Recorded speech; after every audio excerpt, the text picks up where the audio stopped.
कुलहीन मजलिस इत्तेहादुल मुस्लिमीन के मलकपेट रुकन असम्बली अहमद बिन अब्दुल्ला बलाला ने संक्रांति तकरीबात में शिरकत की और नौजवानों के हमरा पतंगबाजी की।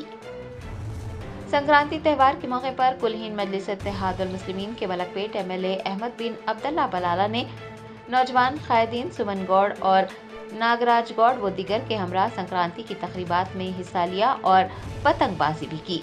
अहमद बिन अब्दुल्ला बलाला ने कहा कि हैदराबाद में तमाम लोग संक्रांति का त्यौहार मजहबी हम आहंगी के तौर पर मनाते हैं और तमाम मज़ाहिब से ताल्लुक़ रखने वाले नौजवानों की बड़ी तादाद संक्रांति तकरीबात में हिस्सा लेती हैं और पतंगबाजी करती हैं।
Germantown Super Speciality Hospital National Award winner Dr. Mir Jawad Zar Khan, German trained senior orthopedic surgeon and director, Mahir doctors Dr. Wasif Azam और Dr. Bharvi Chunduri, senior cardiologist और दीगर डॉक्टर्स नुमाया खिदमत अंजाम दे रहे हैं। Robotic surgery, advance cath lab, MRI, operation theatre, ICU, 2D ultrasound जैसी सहूलियात से आरास्ता कॉर्पोरेट लेवल हॉस्पिटल वाजबी फीस में हर मर्ज से शिफायाबी के लिए Germanten super speciality hospital, Attapur.